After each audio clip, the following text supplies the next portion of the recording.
നമസ്കാരം. പോക്സോ നിയമങ്ങൾ ദുരുപയോഗം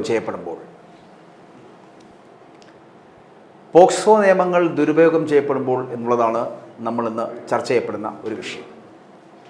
പോക്സോ എന്ന് പറയപ്പെടുമ്പോൾ ആ പോക്സോയുമായി ബന്ധപ്പെട്ട് വരുന്ന വിഷയങ്ങൾ എത്രത്തോളം ഗൗരവമാണ് എന്നുള്ളത് വളരെ ജാഗ്രതയോടുകൂടി കൈകാര്യം ചെയ്യേണ്ട ഒരു വിഷയം കൂടിയാണ്.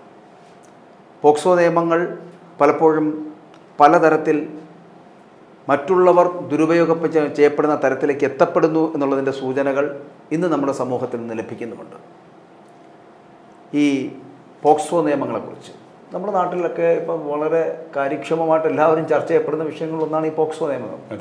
പക്ഷേ പോക്സോ നിയമങ്ങളെക്കുറിച്ച് പറയുമ്പോൾ അതിൻ്റെ ഉപയോഗം മറ്റൊന്നാണ്, പക്ഷേ ദുരുപയോഗം എന്ന് പറയപ്പെടുന്നതാണ് കൂടുതലായി കാണപ്പെടുന്നത്.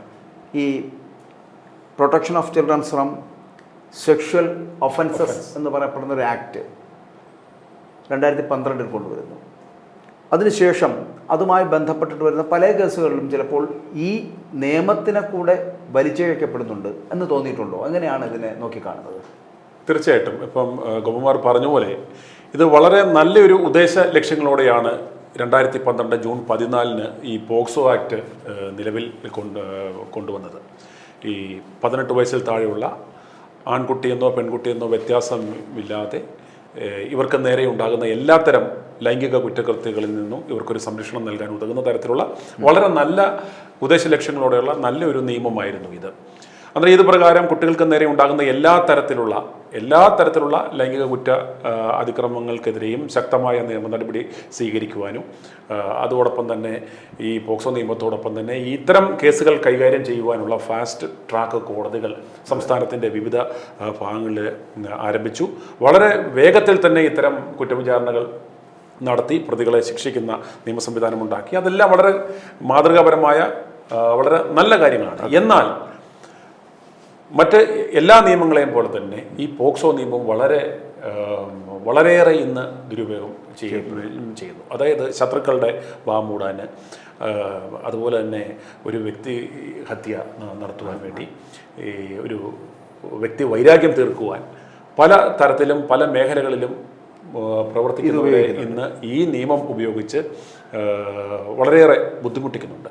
ഇന്നലെ തന്നെ നമ്മൾ കണ്ടു, ഏഷ്യനെറ്റുമായി ബന്ധപ്പെട്ട ഏഷ്യാനെറ്റിനെതിരെ അറിയാം, മലയാളത്തിലെ പ്രമുഖ ഒന്നാം നിരയിൽ നിൽക്കുന്ന ഒരു ചാനലാണ്. ആ ന്യൂസ് ചാനലിനെതിരെ അവരെ നിശബ്ദമാക്കുവാൻ വേണ്ടി ഒരു ഭരണകൂട വിരുദ്ധത എന്ന് പറയാൻ പറ്റാവുന്ന തരത്തിലുള്ള ഒരു പ്രവർത്തനമായിരുന്നു അവർക്കെതിരെ ഉണ്ടായത്. അന്നേരം അതിനെക്കുറിച്ച് ഒന്ന് അത് നമ്മൾ ശ്രദ്ധിക്കേണ്ട ഒരു കാര്യമാണ്. കാരണം എന്തുകൊണ്ടാണ് മാധ്യമങ്ങൾ ഇടപെടുന്നത്?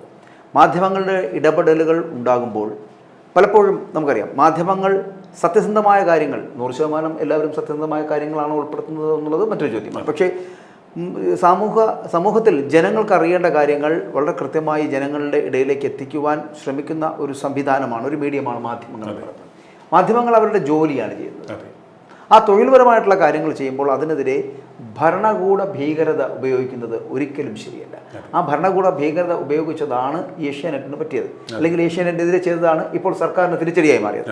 കാരണം ഏഷ്യാനെറ്റ് പോലുള്ള സ്ഥാപനത്തിൽ അവർ, എനിക്ക് തോന്നുന്നു 2022 നവംബറിൽ ആരംഭിച്ച ഒരു ക്യാമ്പയിൻ ഉണ്ടായിരുന്നു, ഈ ലഹരി വിരുദ്ധ ക്യാമ്പയിൻ. അതായത് narcotic business is A dirty business എന്ന് പറഞ്ഞിട്ട് ഒരു ക്യാമ്പയിൻ ആരംഭിച്ചു. ആ ക്യാമ്പയിനുമായിട്ട് ബന്ധപ്പെട്ടിട്ട് അവർ നടത്തിയ ഒരു പ്രോഗ്രാമിനിടയിൽ കാണിച്ച ഒരു കുട്ടിയുടെ ചിത്രവുമായിട്ട് ബന്ധപ്പെട്ടിട്ടായിരുന്നു ആ ഒരു വിഷയമുണ്ടായത്. അപ്പോൾ ആ കാണിച്ച കുട്ടി എന്ന് പറയപ്പെടുന്നത് ഇവരുടെ തന്നെ കൂട്ടത്തിലുള്ള ആരുടെയോ മകളായിരുന്നുവെന്നും അത് വ്യാജമായി നിർമ്മിച്ച ഒരു ഷൂട്ടായിരുന്നു എന്നൊക്കെ പറഞ്ഞുകൊണ്ടുള്ള അത്തരത്തിലുള്ളൊരു വീഡിയോ ആയിരുന്നൊക്കെ പറഞ്ഞുകൊണ്ട് ആ കുട്ടിക്കെതിരെ കൂടി വെച്ചുകൊണ്ടാണ് അതിനെ പോക്സോ നിയമത്തിലേക്ക് ഉൾപ്പെടുത്തി ഏകദേശം സിന്ധു സൂര്യകുമാരടക്കമുള്ള 6ഓളം പേർക്കെതിരെ അന്ന് കേസെടുക്കുന്നു.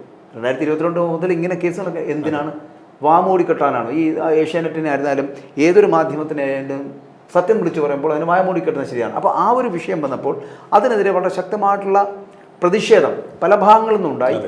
അത് പക്ഷേ ഈ സർക്കാർ കാണാതെ മുന്നോട്ട് പോയി. പക്ഷെ കോടതിയിൽ വളരെ കൃത്യമായി അവർ കണ്ണുമൂടി കെട്ടിയിരിക്കുകയല്ലോ, അവർ അനീതിക്കെതിരെ പോരാടുന്നവരെ വളരെ കൃത്യമായി മുന്നിലെത്തിക്കുവാനുള്ള ശ്രമം നടത്തിയതിൻ്റെ ഭാഗമായിട്ട് ഏഷ്യാനെറ്റിൻ്റെ പ്രവർത്തകരെ ഈ പറഞ്ഞ പോലെ അവർ ചെയ്തത് ലഹരി വിരുദ്ധ പ്രവർത്തനങ്ങളുടെ ഭാഗമായിട്ടാണ് എന്നുള്ളത് കൊണ്ട് തന്നെ സർക്കാരിനേറ്റ തിരിച്ചടിയായി മാറി ഹൈക്കോടതിയുടെ ഇടപെടൽ. അതെ, കോടതി ശരിക്കും വിലയിരുത്തിയത് അതിന്റെ ഇന്റൻഷൻ, അതായത് അത്തരം ഒരു കുട്ടിയെ വെച്ച് അത്തരം ഒരു ചിത്രീകരണം നടത്തിയതിന്റെ ഉദ്ദേശശുദ്ധി അതൊരു നല്ലൊരു ഉദ്ദേശശുദ്ധിയാണ്. കാരണം ലഹരി ഈ വിരുദ്ധ ക്യാമ്പയിന്റെ ഭാഗമായി കുട്ടികൾ ഇത്തരം മാരക ലഹരികൾ കടിമപ്പെടുന്നതുമായി ബന്ധപ്പെട്ട ഒരു പൊതുജനങ്ങൾക്ക് അവബോധം നൽകുക എന്ന നല്ലൊരു ഇന്റൻഷനോട് കൂടിയായിരുന്നു അത്തരം ഒരു ചെയ്തത്. പക്ഷെ അതിനെതിരെ എന്തുമാത്രം പ്രൊപ്പഗണ്ടാസ് നടത്തി. വലിയ പോലീസ് സംവിധാനങ്ങൾ അവരുടെ ഓഫീസിലേക്ക് കടന്നു ചെല്ലുന്നു, അവിടെ റെയ്ഡ് നടത്തുന്നു, വളരെ ഒരു പരിഭ്രാന്തി. കോഴിക്കോട് ബ്യൂറോയിലേക്ക് വളരെ പെട്ടെന്ന് പോലീസ് സംവിധാനങ്ങൾ ഇരച്ചു കയറി അവിടെയുള്ള ഈ പറയുന്ന സാധന സാമഗ്രികളൊക്കെ എടുത്തുകൊണ്ട് പോകുന്നു. വലിയ റെയ്ഡാണ് നടക്കുന്നത്. അത്രയും വലിയ റെയ്ഡൊക്കെ നടത്തേണ്ട ആവശ്യം എന്തായിരുന്നു എന്നുള്ളതിനെ കുറിച്ച് ഇനി ചിന്തിക്കേണ്ടിയിരിക്കുന്നു. കാരണം 2022 നടന്ന സംഭവമാണ്. ഇപ്പോൾ 2025 എത്തുമ്പോൾ ഈ ഹൈക്കോടതി വിധിയുടെ പശ്ചാത്തലത്തിൽ പുനഃപരിശോധന നടത്തേണ്ടത് ഇതിനു വേണ്ടിയിട്ട് അന്ന് പുറപ്പെട്ടവരാരൊക്കെയാണ് അവർ. ഞാൻ ഇതുമായിട്ട് ബന്ധപ്പെട്ട് നമുക്കറിയാം, ഞാൻ ഏഷ്യാനെറ്റിൻ്റെ കാര്യം പറയുമ്പോൾ തന്നെ പലപ്പോഴും ഇത്തരത്തിലുള്ള മാധ്യമങ്ങൾ സത്യം വിളിച്ചു പറയുമ്പോൾ അവരുടെ വായടപ്പിക്കുവാനുള്ള ശ്രമം ഈ ഭരണ കേന്ദ്രങ്ങളിൽ നിന്നുണ്ടാകാറുണ്ട്. എനിക്ക് തോന്നുന്നു സുല്ലും അതിനകത്തൊരു ഇരയാണെന്ന് തോന്നുന്നു. തീർച്ചയായും ഈ I2I ബന്ധപ്പെട്ട് വരുന്ന വിഷയങ്ങളിൽ ഇതേപോലൊരു വിഷയം ഉണ്ടായിട്ടുണ്ടല്ലോ. ആ വിഷയം എന്താണ്, എങ്ങനെയാണ് അതിനെ കൈകാര്യം ചെയ്തത്? ഇപ്പം ഗോകുമാർ പറഞ്ഞ പോലെ ഞാനും ഒരു പോക്സോ കേസിലെ പ്രതിയാണ്. ഈ പറഞ്ഞ പോലെ സംസ്ഥാന സർക്കാരിനെതിരെ ശബ്ദിക്കുന്ന മാധ്യമങ്ങളുടെ നാവ് അടപ്പിക്കുക എന്നൊരു ലക്ഷ്യത്തോടു കൂടിയാണ് ഇത്തരം ഒരു വലിയ നടപടികൾ.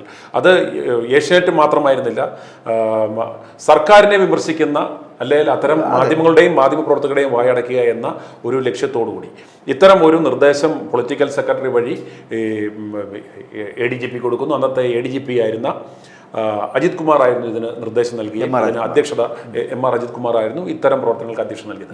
അന്നേരം അദ്ദേഹത്തിന്റെ നിർദ്ദേശം അനുസരിച്ചായിരുന്നു ഏഷ്യാനെറ്റിനെതിരെയും ഇത്തരത്തിലൊരു നടപടി ഉണ്ടായത്.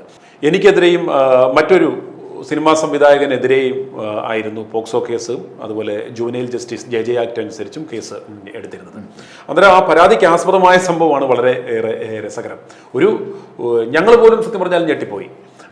I2 ന്യൂസിൻ്റെ ഒരു തുടക്ക കാലഘട്ടമായിരുന്നു. ആ സമയത്ത് ഒരു വിവാദ സിനിമാ സംവിധായകൻ അദ്ദേഹത്തിൻ്റെ സിനിമാ ചിത്രീകരണവുമായി ബന്ധപ്പെട്ട് ഇദ്ദേഹം പെൺകുട്ടികളെ ലൈംഗികമായി ചൂഷണം ചെയ്യുന്നു എന്ന തരത്തിലൊരു പരാതി ആ കാലഘട്ടത്തിലുണ്ടായി. ആ പരാതിയുടെ അടിസ്ഥാനത്തിൽ എല്ലാ മാധ്യമങ്ങളിലും വാർത്ത വന്നു. അതിൻ്റെ അടിസ്ഥാനത്തിൽ നമ്മളൊരു ചർച്ച സംഘടിപ്പിച്ചിരുന്നു. അന്നേരം ആ ചർച്ചയിൽ ഈ പരാതിക്കാരിയായ പെൺകുട്ടിയുടെ പേരോ അവരുടെ ഐഡന്റിറ്റി ഒഴിവാക്കുന്ന തരത്തിലുള്ള ഒരു കാര്യങ്ങൾ പോലും പരാമർശിച്ചില്ല. അവരുടെ പേരെന്താണെന്നോ അവരുടെ മാതാപിതാക്കളുടെ ഡീറ്റെയിൽസോ അവരുടെ സ്ഥലമോ അവർ പഠിക്കുന്ന സ്ഥാപനമോ ഒരു തരത്തിലും ഇരയുടെ ഐഡന്റിറ്റി ഒഴിവാക്കുന്ന തരത്തിലുള്ള ഒരു കാര്യങ്ങൾ പോലും ഞങ്ങളുടെ ചർച്ചയിൽ പരാമർശമായിരുന്നില്ല.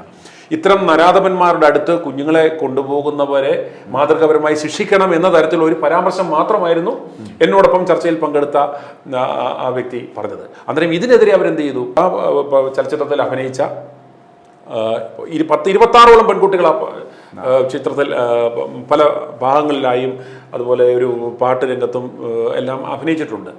അതിൽ 26 പെൺകുട്ടികളുണ്ടെന്നിരിക്കെ അതിലൊരു പെൺകുട്ടിയുടെ മാതാപിതാക്കളെ കൊണ്ട് പോക്സോ കേസ് രജിസ്റ്റർ ചെയ്യിച്ചു. വട്ടിയൂർക്കാവ് പോലീസ് സ്റ്റേഷനിൽ ഒരു പരാതി നൽകുന്നു. ആ പരാതിയുടെ അടിസ്ഥാനത്തിൽ ഉടൻ തന്നെ JJ ആക്ട് അനുസരിച്ചിട്ടും പ്രായപൂർത്തിയാകാത്ത പെൺകുട്ടികളെ പീഡിപ്പിക്കുന്ന അതേ വകുപ്പുകൾ ഇട്ടുകൊണ്ട് ഞങ്ങൾക്ക് 2 പേർക്കുമെതിരെ കേസ് രജിസ്റ്റർ ചെയ്യുന്നു. അതായത് നിങ്ങൾ 2 പേരും അറിയാത്ത കാര്യം, കാണാത്ത കുട്ടികൾ, എന്നിട്ട് താമസമല്ല, ഇത്രയും വർഷമായിട്ടും ഏതാണ്ട് 5 വർഷം ആകുന്നു. ഈ 5 വർഷമായിട്ടും ഞങ്ങൾക്ക് പോലും അറിയത്തില്ല പീഡിപ്പിക്കപ്പെട്ട 26 പെൺകുട്ടികളിൽ അങ്ങനെ ഒരു സംഭവം ഉണ്ടായിട്ടുണ്ടോ, ഉണ്ടെങ്കിൽ അതിൽ ഈ 26 പെൺകുട്ടികളിൽ ആരാണ് ഇവൻ ഈ പരാതിക്കാരിയെ പോലും അതിന് ഞങ്ങളെ ട്രേസ് ചെയ്ത് ഇതുവരെ പോയിട്ടില്ല, ആരാണെന്നും അറിയില്ല. പക്ഷേ ഞങ്ങൾ ഇന്ന് പോക്സോ കേസിൽ പ്രതികളാണ്. ഇത് ഫാസ്റ്റ് ട്രാക്ക് കോടതിയിൽ അതിൻ്റെ നടപടികൾ പുരോഗമിക്കുന്നു. ഞങ്ങൾ ബഹുമാനപ്പെട്ട അതായത് ഈ വിധി പ്രസ്താവിച്ച ജസ്റ്റിസ് ബദറുദ്ദീൻ ഇദ്ദേഹത്തിൻ്റെ ബെഞ്ചിൽ തന്നെ ഇത് വിചാരണയ്ക്ക് പോലും എടുക്കാതെ ഇതിനെ കോഷ് ചെയ്ത് കളയണമെന്ന് ആവശ്യപ്പെട്ട് ഞങ്ങൾ ബഹുമാനപ്പെട്ട ഹൈക്കോടതിയെ സമീപിച്ചിരുന്നു. പക്ഷേ നിർഭാഗ്യകരം എന്ന് പറയട്ടെ, ഇത് ട്രയൽ തുടരാമെന്നൊരു തരത്തിലുള്ള JJ ആക്ട് മാത്രം എടുത്ത് മാറ്റിക്കൊണ്ട് പോക്സോ ആക്ട് നിലനിൽക്കുമെന്ന് പറഞ്ഞ് വിചാരണ തുടരട്ടെ എന്ന തരത്തിൽ ഒരു വിധി പുറപ്പെടുവിച്ചു. ഇതിനെ തുടർന്ന് ഞങ്ങൾ ബഹുമാനപ്പെട്ട സുപ്രീം കോടതിയെ സമീപിച്ചപ്പോഴും എടുത്ത നിലപാടെന്ന് പറയുന്നത് ഹൈക്കോടതിയുടെ ആ ഓർഡറിനെ മറികടക്കുവാൻ ആഗ്രഹിക്കുന്നില്ല എന്ന തരത്തിലുള്ള ഒരു വിധിയായിരുന്നു വന്നത്. പക്ഷേ അതിനകത്ത് ഏറ്റവും വലിയ ബുദ്ധിമുട്ട് എന്ന് പറയുന്നത് ഒരു പോക്സോ കേസ് ഇത്തരത്തിൽ ഒരു നമ്മുടെ വായടപ്പിക്കുക അല്ലെങ്കിൽ നാണം കെടുത്തുക എന്ന ഉദ്ദേശത്തോട് ഇത്തരം പോക്സോ കേസുകൾ ചുമത്തപ്പെടുമ്പോൾ വളരെയേറെ മുൻവിധിയോടുകൂടിയാണ് എല്ലാവരും ഇതിനെ നോക്കിക്കാണുന്നത്. അത് കോടതിയിലാണെങ്കിൽ പോലും അത് ബഹുമാനപ്പെട്ട നിയമപാലകരുടെ അടുത്ത് ചെന്ന് കഴിയുമ്പോൾ പോലും ഒരു പോക്സോ കേസ് എന്ന് കേൾക്കുമ്പോൾ തന്നെ കുട്ടിയെ പീഡിപ്പിച്ച അല്ലെങ്കിൽ പ്രായപൂർത്തിയാകാത്ത കുട്ടികളെ ദുരുപയോഗം ചെയ്ത എന്ന ഒരു മുൻവിധിയോടുകൂടിയാണ്. എന്നാൽ ഇത് ഒരു വാർത്താ സംബന്ധമായ ഒരു കേസാണെന്നോ ഇത് നമ്മളെപ്പോലുള്ളവർ മനസ്സാ വാച അറിയാത്ത കാര്യമാണെന്നോ ഒന്നും അറിയത്തില്ല. പക്ഷേ ഇത്തരം പരാതി കൊടുക്കുന്നവർ, അതായത് ഇവരെ ആ സമയത്ത് ഏതെങ്കിലും തരത്തിൽ പ്രലോഭിപ്പിച്ചോ പേടിപ്പിച്ചോ അല്ലെങ്കിൽ എന്തെങ്കിലും മോഹന വാഗ്ദാനങ്ങൾ നൽകിയോ ഒക്കെ ആയിരിക്കാം ഇത്തരം കേസുകൾ കൊടുക്കുന്നത്. അന്നേരം അവർ മനസ്സിലാക്കേണ്ടത് ഈ കേസ് കൊടുക്കുന്ന സമയത്ത് ഇവരെല്ലാം കാണും, പക്ഷേ മുന്നോട്ട് പോയി കഴിയുമ്പോൾ ഇവരാരും ഇതിനോടൊപ്പം കാണത്തില്ല. കാരണം വർഷങ്ങളോളം ഇവരാണ് ഈ കോടതികളിൽ കയറി ഇറങ്ങണം, ഇത്തരത്തിലുള്ള ക്രോസ് വിസ്താരങ്ങൾ ഉണ്ടാവും. അന്നേരം അതെല്ലാം ഫേസ് ചെയ്യേണ്ടതാണ്. അന്നേരം ഞങ്ങളെ സംബന്ധിച്ചിടത്തോളം ഞങ്ങൾക്ക് വളരെയേറെ ആത്മവിശ്വാസമുണ്ട്. കാരണം നമ്മളെ സംബന്ധിച്ചിടത്തോളം ഇത്തരത്തിലൊരു തെറ്റും ചെയ്തിട്ടില്ല. ഒരു വാർത്ത, ഞങ്ങൾ നൽകിയ വാർത്തയില്ല, ആ വാർത്ത കണ്ടു കഴിഞ്ഞാൽ വ്യക്തമായിട്ട് മനസ്സിലാകും ഇതിൽ 10-26 കുട്ടികളുണ്ടെന്നിരിക്കെ അവർക്ക് എങ്ങനെ ആ കുട്ടിയെയാണ് അല്ലെങ്കിൽ പരാമർശിച്ചു എന്ന് അവർക്ക് എങ്ങനെ പറയുവാൻ സാധിക്കും? മോശമായിട്ടൊരു പരാമർശം നടത്തിയിട്ടില്ല, അവരുടെ ഐഡൻറ്റിറ്റി ഇല്ല. അന്നേരം ഇത് കോടതിയിൽ ഇത് ട്രയൽ നടന്നു കഴിഞ്ഞ് കഴിഞ്ഞാൽ, വിചാരണ നടക്കുമ്പോൾ ഇതിൻ്റെ സത്യാവസ്ഥ വെളിവാകും എന്ന ഒരു ആത്മവിശ്വാസമാണ് ഞങ്ങൾക്കുള്ളത്. പക്ഷേ ഇതും കൊണ്ടുണ്ടാക്കുന്ന മാനസിക ബുദ്ധിമുട്ട് വർഷങ്ങളോളം ഈ ഫാസ്റ്റ് ട്രാക്ക് കോടതികളിൽ ഓരോ ആഴ്ചയിലുമാണ് ട്രയൽ നടക്കുന്നത്. അന്നേരം ഇത്തരം നല്ല ഉദ്ദേശത്തോട് ഉണ്ടാക്കിയ നിയമങ്ങളെ ദുരുപയോഗം ചെയ്യുകയാണ്. അതിൻ്റെ വിക്റ്റിമാണ് ഞങ്ങൾ. താങ്കൾ അതിൻ്റെ വിക്റ്റിം. അതല്ല ഞാൻ പറഞ്ഞത്. ആദ്യം ഈ ഏഷ്യാനെറ്റിനുണ്ടായ അനുഭവമാണെങ്കിലും ഇപ്പോൾ താങ്കൾക്കുണ്ടായ അനുഭവമാണെങ്കിലും ഒക്കെ മാധ്യമപ്രവർത്തകർ ചെയ്യുന്നത് അവരുടെ തൊഴിലുകളാണ്. ആ തൊഴിൽ വളരെ കൃത്യമായിട്ട് ചെയ്യുന്നതിനിടയിൽ വായ മൂടിക്കെട്ടാൻ ശ്രമിക്കാൻ അല്ലെങ്കിൽ അത്തരത്തിൽ അതിന് ഉപയോഗിക്കാൻ വേണ്ടിയിട്ട് ഒരു ടൂളാക്കി മാറ്റുകയാണ് ഇത്തരത്തിലുള്ള നിയമങ്ങൾ, ഈ പോക്സോ പോലുള്ള നിയമങ്ങൾ. പക്ഷേ പോക്സോ പോലുള്ള നിയമങ്ങൾ ഞാൻ ആദ്യം സൂചിപ്പിച്ചതുപോലെ പോക്സോ എന്ന് പറയപ്പെടുന്ന ഈ കുട്ടികൾക്കെതിരായിട്ടുണ്ടാകുന്ന ലൈംഗിക വൈകൃതങ്ങൾ, ലൈംഗിക അതിക്രമങ്ങൾ, ഇവയ്ക്കെതിരെ ശക്തമായിട്ടുള്ള താക്കീത് കൊടുക്കുക അല്ലെങ്കിൽ ശിക്ഷ കൊടുക്കുക എന്നുള്ള രീതിയിലുള്ള ഒരു സംവിധാനമാണ് ഉണ്ടാക്കിയെടുത്തിട്ടുള്ളത്. ഇത് കഴിഞ്ഞ 10-13 വർഷമായിട്ട് ഇത് നിലവിൽ നിൽക്കുന്നുണ്ട്. പക്ഷേ അതിൻ്റെ സാധ്യത ഞാൻ ആദ്യം പറഞ്ഞല്ലോ, നമ്മുടെ കുട്ടികൾ സുരക്ഷിതരായിരിക്കട്ടെ, അത്തരത്തിൽ സുരക്ഷിതരാകാൻ കഴിയുന്ന തരത്തിലുള്ള ഒരു നിയമമാണ് പോക്സോ എങ്കിൽ, പോക്സോ എന്ന് തന്നെയാണ് എൻ്റെ വിശ്വാസം. അപ്പോൾ ആ പോക്സോ അത്തരത്തിലാണ് എങ്കിൽ അത് കുട്ടികളെ സംരക്ഷിക്കുമെന്നുള്ള കാര്യത്തിൽ സംശയമില്ല. അതിനെ ഞങ്ങൾ അതേ തരത്തിൽ അംഗീകരിക്കുന്നു. പക്ഷേ ഇവിടെ അംഗീകരിക്കാൻ കഴിയാതായി പോകുന്നത് ഇപ്പോൾ സുൽമാത്തിനുണ്ടായതാണെങ്കിലും കഴിഞ്ഞ ദിവസങ്ങളിലൊക്കെ വന്ന വലിയ വാർത്തയാണ് ഏഷ്യാനെറ്റുമായിട്ട് ബന്ധപ്പെട്ടത്. സിന്ധു സൂര്യകുമാർ അടക്കമുള്ളവർക്കുണ്ടായിട്ടുള്ള അത്തരത്തിലുള്ള ബുദ്ധിമുട്ടുകളായിരുന്നാലും ഇതൊക്കെ വാർത്തകൾ ചെയ്യുന്നത് എന്ന് പറയുന്നത് തൊഴിലുമായിട്ട് ബന്ധപ്പെട്ടിട്ടാണ്. പക്ഷേ അത്തരത്തിൽ ഈ തൊഴിലുമായി ബന്ധപ്പെടാതെയും ഈ പോക്സോ കേസിനെ ദുരുപയോഗം ചെയ്യുന്നില്ലേ? വേറെ പല തരത്തിൽ ഇപ്പോൾ പൊളിറ്റിക്കലി വേണമെങ്കിൽ അതിനെ ചെയ്യാം, ഇല്ലെങ്കിൽ കുടുംബപരമായിട്ടുള്ള കാര്യങ്ങളിലേക്ക് വേണമെങ്കിൽ ഈ പോക്സോ കേസിനെ ഉൾപ്പെടുത്താം. ഇത്തരത്തിലൊക്കെ ഉണ്ടാകുന്നതായിട്ടുള്ള അനുഭവങ്ങളോ അല്ലെങ്കിൽ നിർസാക്ഷ്യങ്ങളോ എവിടെയെങ്കിലും അങ്ങനെ കണ്ടിട്ടുണ്ടോ അത്തരത്തിൽ? തീർച്ചയായിട്ടും ഇതിപ്പോൾ എല്ലാ മേഖലകളിലും, അതായത് ശത്രുവിനെ ഒതുക്കാൻ അല്ലെ ശത്രുവിനെ നാറ്റിക്കാൻ പറ്റാവുന്ന ഏറ്റവും മികച്ച ഒരു ടൂളാക്കി ഈ പോക്സോ കേസ് ഇന്ന് പലതരത്തിൽ ഉപയോഗിക്കുന്നുണ്ട്. എന്തിന്? കുടുംബങ്ങളിൽ പോലും. ഇന്ന് അറിയാം, ഇന്ന് നമ്മൾ പല കോടതി നടപടികളുമായി ബന്ധപ്പെട്ട് പല കാര്യങ്ങൾക്കായി പോകുമ്പോൾ ശ്രദ്ധിച്ചിട്ടുള്ള കാര്യമാണ്, പല ഭാര്യമാരും വിവാഹമോചന കേസുകൾ കുടുംബ കോടതികളിൽ ഫയൽ ചെയ്ത് കഴിയുമ്പോൾ അവരുടെ കേസ് ബലപ്പെടുവാൻ വേണ്ടി അല്ലെങ്കിൽ പെട്ടെന്ന് അവർക്ക് വിവാഹമോചനം ലഭിക്കുവാൻ വേണ്ടി അല്ലെങ്കിൽ അവർ പിടിച്ച ആ കാര്യം സക്സസ് ആകാൻ വേണ്ടി ചെയ്യുന്നത്, അവർ ഭർത്താവിന് നേരെ ആരോപിക്കുന്നത് പോക്സോ കേസ്, കുട്ടിയെ, സ്വന്തം കുഞ്ഞിനെ ലൈംഗികമായി ചൂഷണം ചെയ്യാൻ ശ്രമിച്ചു എന്ന തരത്തിലുള്ള ആരോപണങ്ങൾ ഉന്നയിക്കാറുണ്ട്. ആ ഇട്ടും പൊട്ടും തിരിയാത്ത കുഞ്ഞുങ്ങളെ കൊണ്ട് പല കാര്യങ്ങളും പറഞ്ഞ് പഠിപ്പിച്ച് കോടതികളിൽ മൊഴി കൊടുപ്പിക്കുന്നത് ശ്രദ്ധയിൽപ്പെട്ടിട്ടുണ്ട്. അതുപോലെ ഹൃദയം തകർന്ന്, അതായത് 1.5 വയസ്സുള്ള തൻ്റെ കുഞ്ഞിനെ ഇതുപോലെ ലൈംഗിക ഉദ്ദേശത്തോടുകൂടി ശരീരത്തിൽ സ്പർശിച്ചു എന്നും പറഞ്ഞ് കേസ് കൊടുത്ത ഒരു അപ്പൻ, അയാളുടെ കണ്ണിൽ നിന്നും രക്തമൊഴുകി വരുന്നത് നമ്മൾ കണ്ടിട്ടുണ്ട്. അന്നേരം ഇന്ന് വളരെയേറെ നിരപരാധികൾ ഈ ഒരു നിയമം കൊണ്ട് ഇന്ന് ബുദ്ധിമുട്ടുന്നുണ്ട്, അവരെ ക്രൂശിക്കുന്നുണ്ട്. അതുപോലെ തന്നെ ഈ മറ്റു മേഖലകളിലാണ് ഇപ്പോൾ തിരിച്ചും ഭർത്താക്കന്മാരും അതുപോലെ തന്നെ ചില ഇൻസിഡൻസ് നമ്മൾ വാർത്തകൾ കണ്ടു. അതെ, ഞാനിത് ഇത്തരത്തിൽ പലതരത്തിലുള്ള ഈ കേസുമായി ബന്ധപ്പെട്ട് വരുന്ന വിഷയങ്ങളിലൊക്കെ പലപ്പോഴും അഭിഭാഷകരടക്കം പറയുന്ന കാര്യങ്ങളാണ്. ഈ കോടതികളിലേക്ക് എത്തപ്പെടുന്ന പല വിഷയങ്ങളിലും ഈ ഭാര്യമാരാണെങ്കിലും ശരി ഭർത്താവാണെങ്കിലും ശരി ജയിക്കാനായിട്ട് അവർ ഏതറ്റം വരെയും പോകും. അതിനവർ ലക്ഷ്യം വെക്കുന്നത് അല്ലെങ്കിൽ അതിനകത്ത് ഇരകളാകുന്നത് എന്ന് പറയപ്പെടുന്ന പാവപ്പെട്ട ഈ കുട്ടികളാണ്. അത് ആണാണെങ്കിലും പെൺകുട്ടിയാണെങ്കിലും ഇതിനകത്ത് ഇരയാക്കപ്പെടുന്നു. അപ്പോൾ അവരെ ഉപയോഗിച്ചുകൊണ്ട് പോക്സോ കേസാക്കി മാറ്റി ഒന്നുകിൽ ഭർത്താവിനെ അല്ലെങ്കിൽ ഭാര്യയെ എന്നുള്ള തരത്തിലേക്ക് കൊണ്ടുപോകുന്നു. നമ്മൾ കൊല്ലത്തടക്കം പറഞ്ഞിട്ടുള്ള കേസുകളിലൊക്കെ കണ്ടിട്ടില്ലേ, ഈ മകൻ അമ്മയെ പീഡിപ്പിച്ചു എന്ന് പറയുന്നതടക്കമുള്ള വാർത്തകൾ ഉണ്ടായിട്ടുണ്ട്. പക്ഷേ ആ വാർത്തയുടെയൊക്കെ നിജസ്ഥിതി എന്തായിരുന്നു, അതിനുശേഷം എന്തായിരുന്നു അതിൻ്റെ യാഥാർത്ഥ്യം എന്ന് പറയുന്നത് പിന്നെയാണ് നമ്മൾ മനസ്സിലാക്കുന്നത്. ഇതുപോലെ യാഥാർത്ഥ്യങ്ങളില്ലാത്ത വ്യാജ നിർമ്മിതികളാകുന്ന പല കേസുകളും അത് പോക്സോ കേസിൽ ഉൾപ്പെടുത്തി മുന്നോട്ട് പോകുമ്പോൾ സ്വാഭാവികമായിട്ടും നഷ്ടപ്പെടുന്ന അവരുടെ കുടുംബജീവിതം, ഒരാളുടെ വ്യക്തി ജീവിതം, ഒരാളുടെ സാമൂഹ്യമായിട്ടുള്ള ജീവിത സാഹചര്യങ്ങൾ, ഇതൊക്കെ നഷ്ടപ്പെടുകയില്ലേ. അപ്പോൾ പോക്സോ കേസ് ഇങ്ങനെ എന്തിനും ഏതിനും ചുമത്തി മുന്നോട്ട് പോകുന്നത് ശരിയാണെന്ന് തോന്നുന്നുണ്ടോ? അങ്ങനെ ചെയ്താൽ അത് തെറ്റല്ലേ? അല്ല, ഇന്നത്തെ ഒരു അവസ്ഥ എന്ന് പറയുന്നത് ഒരു കുഞ്ഞിനെ എടുത്ത് ആത്മാർത്ഥമായി ലാളിക്കാൻ മാതാപിതാക്കൾക്ക് പോലും ഒരു കുഞ്ഞിനെ എടുത്ത് സ്വന്തം കുഞ്ഞിനെ എടുത്ത് ലാളിക്കാൻ പോലും വയ്യാത്ത ഒരു അവസ്ഥയിലേക്കാണ് കാര്യങ്ങൾ എത്തിക്കൊണ്ടിരിക്കുന്നത്. കാരണം നാളെ എന്ത് എന്ന് സംഭവിക്കാൻ പറ്റത്തില്ല. ഈ പോക്സോ നിയമപരിധിയിലെ ഒരു വകുപ്പ്, ഒരു ക്ലോസ് എന്ന് പറയുന്നത് ഈ കുട്ടിയെ കൊണ്ട് അല്ലെങ്കിൽ കുട്ടിക്ക് ഏത് സ്റ്റേജിലും ഇപ്പോൾ എത്ര വർഷങ്ങൾ കഴിഞ്ഞിട്ടാണെങ്കിൽ പോലും ഇത്തരം ഒരു ആരോപണം കൊടുക്കാൻ സാധിക്കും. എൻ്റെ പ്രായത്തിൽ വെച്ച് എനിക്കൊരു ചൂഷണം ഉണ്ടായി, അല്ല അത്തരം ചൂഷണങ്ങൾ ഉണ്ടാകുമ്പോൾ അത് പരാതിപ്പെടണം, അത്തരം കുറ്റവാളികൾ ശിക്ഷിക്കപ്പെടണം, വളരെ മാതൃകാപരമായി തന്നെ ശിക്ഷിക്കപ്പെടണം എന്നാണ് നമ്മൾ പറയുന്നത്.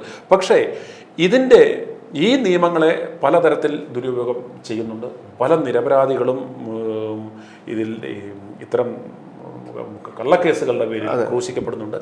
അത്തരമൊരു അവസരങ്ങൾ നമുക്ക് ഉണ്ടാകാൻ പാടില്ല.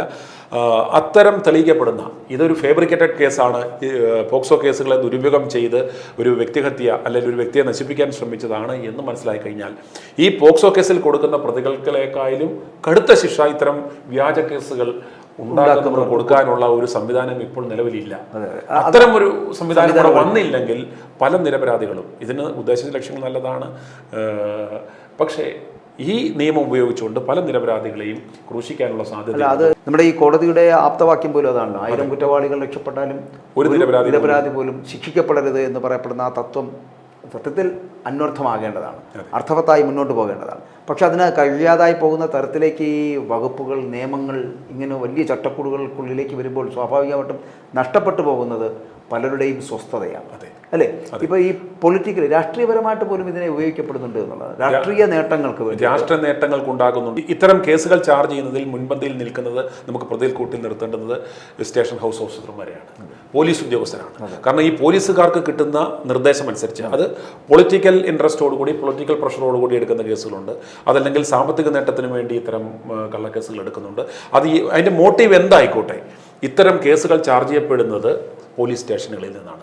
അന്നേരം അതിന് കാരണക്കാരായ ഈ പോലീസ് ഉദ്യോഗസ്ഥരാണ് ഇതിൻ്റെ എല്ലാ കാര്യങ്ങളും. കാരണം ഒരു FIR രജിസ്റ്റർ ചെയ്ത് കഴിയുമ്പോൾ അതിൻ്റെ കോടതിയിൽ കുറ്റപത്രം സമർപ്പിക്കുന്നതിന് ആവശ്യമായിട്ടുള്ള പല കാര്യങ്ങളും അവർ ചെയ്യേണ്ടതായിട്ടുണ്ട്.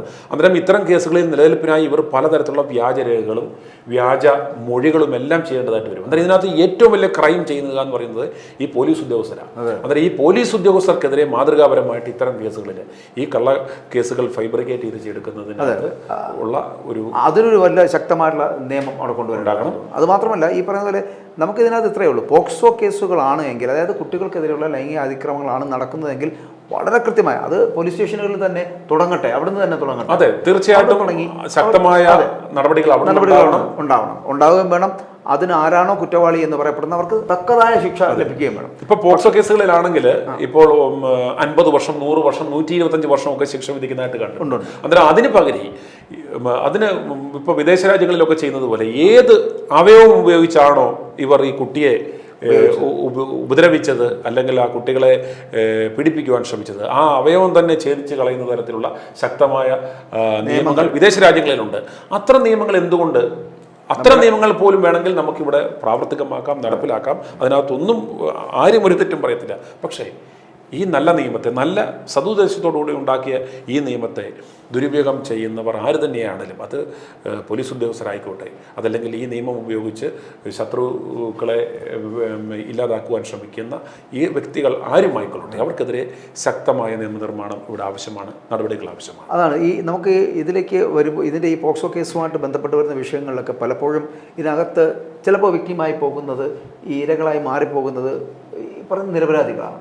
കാരണം ഇപ്പോൾ സുനിൽ മാത്യു, നിങ്ങളുടെ ഒരു കേസാണെങ്കിലും ശരി, ഇപ്പം ഞാൻ ഏഷ്യാനെറ്റുമായിട്ട് ബന്ധപ്പെട്ട് വരുന്ന വിഷയങ്ങളിലാണെങ്കിൽ ഇത് മാത്രമല്ല, താങ്കൾ പറഞ്ഞല്ലോ ഈ സ്റ്റേഷൻ ഹൗസ് ഓഫീസേഴ്സ്, പോലീസ് സ്റ്റേഷനുകളിലേക്ക് എത്തപ്പെടുമ്പോൾ അവിടുത്തെ ഉദ്യോഗസ്ഥർക്ക് ഇപ്പോൾ ഒരു ഫാമിലി പ്രശ്നമായിട്ട് എത്തുകയാണെന്ന് വെച്ചോളൂ. ഒരു ഫാമിലി പ്രശ്നം സംസാരിക്കാനായിട്ട് ഒരു പോലീസ് സ്റ്റേഷനിലേക്ക് എത്തപ്പെടുമ്പോൾ അവരാദ്യം നോക്കുന്നത് ഇവരുടെ പ്രശ്നം പറഞ്ഞ് പരിഹരിച്ച് വിടുക എന്നുള്ളതല്ല. അതിനപ്പുറം അതിനകത്ത് കുട്ടികളുണ്ട് എങ്കിൽ അവരെ കൂടി ഇതിനകത്ത് ഇങ്ങനെ ഉൾപ്പെടുത്തിയിട്ട് ഈ കേസിനെ കുറച്ചുകൂടി പൊലിപ്പിക്കുക, കേസ് ബലപ്പെടുത്തുക എന്നുള്ള. അങ്ങനെ ബലപ്പെടുത്തുന്നതിന് വേണ്ടി ഉപയോഗിക്കുന്ന അവിടെയും ഈ കുട്ടികളെ ടൂളാക്കി മാറ്റുന്ന തരത്തിലേക്ക് എത്തപ്പെടുന്നത്. പോക്സോ കേസ് എന്ന് പറയപ്പെടുന്നത് അല്ലെങ്കിൽ പോക്സോ നിയമം എന്ന് പറയപ്പെടുന്നത് ശക്തമാണ്. അത് വളരെ കൃത്യമായി നടപ്പിലാക്കേണ്ടതാണ്. അതിനെ ഒരു തരത്തിലും നമ്മൾ എതിർക്കുന്നതോ അത്തരത്തിലുള്ള എതിർവാദങ്ങളോ ഞങ്ങൾക്കില്ല. ഞങ്ങളുടെ ലക്ഷ്യമെന്ന് പറയപ്പെടുന്നത് ഈ പോക്സോ നിയമം ഉപയോഗിച്ച് അതിനെ ദുരുപയോഗം ചെയ്യപ്പെടുന്നവർ അത്തരത്തിൽ ചെയ്യുന്നതിനെതിരെ വളരെ ശക്തമായിട്ടുള്ള നിയമം കൊണ്ടുവരുവാനുള്ള ഒരു ശ്രമം ഈ സർക്കാരിൻ്റെ ഭാഗത്തോ ഇതുമായി ബന്ധപ്പെട്ട് വന്ന അധികൃതരുടെ ഭാഗത്തോ നിന്ന് ഉണ്ടാകേണ്ടതാണ് അല്ലേ. ഇപ്പോൾ ഏഷ്യനെറ്റ് പോലുള്ളൊരു ഒന്നാം സ്ഥാനത്ത് നിൽക്കുന്ന ഒരു മാധ്യമമായതുകൊണ്ടാണ് ഇത്രയേറെ അത് ചർച്ച ചെയ്യപ്പെട്ടതും ഇത്തരം ഒരു കോടതിക്ക് പോലും ചിലപ്പോൾ അറിഞ്ഞോ അറിയാതെയോ ഒരു പരിഗണന ഒരു മാധ്യമമായതുകൊണ്ടുണ്ടാകും. പക്ഷേ ഈ ഒരു പരിഗണന പലപ്പോഴും സാധാരണ വ്യക്തികൾക്കോ അതല്ലെങ്കിൽ ഡിജിറ്റൽ മാധ്യമ രംഗത്തുള്ളവർക്കോ ഉണ്ടാകുന്നില്ല എന്നുള്ളത് നമ്മളെടുത്ത് പറയേണ്ടുന്ന ഒരു കാര്യം തന്നെയാണ്. അന്നേരം ഇത്തരം വിഷയങ്ങളുണ്ടാകുമ്പോൾ പ്രത്യേകിച്ച് പോക്സോ പോലുള്ളൊരു നിയമം സംബന്ധിച്ച് ദുരുപയോഗം ചെയ്യുവാനുള്ള വളരെയേറെ സാധ്യതകൾ ഉണ്ട് എന്ന് എല്ലാവരും മനസ്സിലാക്കണം. അതുപോലെ തന്നെ ബഹുമാനപ്പെട്ട കോടതികളും വളരെ കുറച്ചുകൂടെ ജുഡീഷ്യസ് ആയിട്ട് മുന്നിൽ നിൽക്കുന്ന വ്യക്തികളെ സംബന്ധിച്ചുള്ളതും അവർ ടാർഗറ്റ് ചെയ്യപ്പെട്ടതാണോ കുറച്ചുകൂടെ ഒരു അനുഭാവപൂർവമായ കുറച്ചുകൂടെ ഒരു ജുഡീഷ്യസ് ആയിട്ടുള്ള രീതിയിൽ ഇതിനെ അപ്രോച്ച് ചെയ്യുകയും ഇത് ഫേബ്രിക്കേറ്റഡ് ആയിട്ടുള്ള കേസുകളാണെങ്കിൽ അത് നിരപരാധികൾ രക്ഷപ്പെടണം, എന്നാൽ കുറ്റക്കാരാണെങ്കിൽ ശക്തമായ ഏറ്റവും കഠിനമായ ശിക്ഷ തന്നെ അവർക്ക് കൊടുക്കാവുന്നതാണ്. അതെ അതെ തീർച്ചയായിട്ടും. ഇതിപ്പോൾ ഈ ഒരു വിഷയം മാത്രമായിട്ട് പറഞ്ഞു നിർത്തേണ്ട ഒരു അവസരമല്ല ഇത്. പലപ്പോഴും ഇത്തരത്തിലുള്ള പോക്സോ നിയമങ്ങൾ പലതരത്തിൽ ദുരുപയോഗം ചെയ്ത് പലതരത്തിലുണ്ട്. ഇപ്പോൾ നമ്മളിപ്പോൾ ഈ ഏഷ്യാനെറ്റിൻ്റെയോ അല്ലെങ്കിൽ നിങ്ങളുടെയോ അല്ലെങ്കിൽ മറ്റുള്ള ആൾക്കാരുടെയോ മാത്രമല്ല ഇതിനകത്ത് പെട്ടുപോകുന്ന ഒരുപാട് പേരുണ്ട്. ഇതൊന്നും അറിയാതെ ഇതെന്താണ് ഈ അവസ്ഥ അല്ലെങ്കിൽ എന്താണ് പോക്സോ എന്ന് പോലും അറിയാത്ത പലരുമുണ്ട്. അവരെ പോലും ഇതിനകത്തേക്ക് ഉൾപ്പെടുന്നു. അത് ചിലപ്പോൾ നിരക്ഷര കുട്ടികളായിട്ടുള്ളവരായിരിക്കും, ഈ പറഞ്ഞ പോലെ അക്ഷരാഭ്യാസം ഇല്ലാത്തവരായിരിക്കാം. അങ്ങനെയൊക്കെ ഉള്ളവർ പോലും ഇതിനകത്തേക്ക് വരുമ്പോൾ അവർ നിരായുധരായി നിൽക്കുന്നു, നിസ്സഹായരായി നിൽക്കുന്നു എന്നുള്ളതാണ് ഏറ്റവും വലിയ വേദനാജനകമായ കാര്യമെന്ന് പറയുന്നത്. അതുകൊണ്ട് ഇതിനകത്ത് ചെയ്യാൻ കഴിയുന്നത് ചിലപ്പോൾ ഈ പറയുന്ന പോലെ ഒരു അമെൻമെൻറ്റ് ഉണ്ടാക്കാൻ പറ്റുന്നതെന്ന് പറയുന്നത് ചിലപ്പോൾ ഈ പറയുന്ന നമ്മളാദ്യം പറഞ്ഞ പോലെ സ്റ്റേഷൻ ഹൗസ് ഓഫീസേഴ്സിനടക്കം അവർ തന്നെയാണ് കുറച്ചുകൂടി ഈ നിയമത്തെക്കുറിച്ച് കുറച്ചുകൂടി അവെയർ ആവേണ്ടതെന്ന് തോന്നുന്നു. അവർ തന്നെയാണ് ഈ നിയമത്തെക്കുറിച്ച് കൂടുതൽ പഠിക്കേണ്ടതെന്ന് തോന്നുന്നു. അത് പഠിച്ചതിന് ശേഷം ഈ നിയമത്തെ എല്ലാ തരത്തിലും ഉപയോഗിക്കാം, എല്ലാവർക്കും നേരെ ഉപയോഗിക്കാം, അല്ലെങ്കിൽ ഈ ഭരണകൂടത്തിനോ അല്ലെങ്കിൽ സർക്കാരിനോ അല്ലെങ്കിൽ വേറെ ആർക്കെങ്കിലും നേരെ തുറക്കുന്നവരെല്ലാം അടച്ചു കെട്ടാൻ കഴിയുന്ന തരത്തിലേക്കുള്ളൊരു സംവിധാനമാക്കി മാറ്റാതിരുന്നാൽ ഈ നിയമം സത്യം പറഞ്ഞാൽ ഇവിടുത്തെ കുട്ടികൾക്ക് നമ്മളുടെ ചെറിയ തലമുറയ്ക്ക് ഗുണകരമാകും എന്നുള്ള കാര്യത്തിൽ സംശയം അല്ലേ.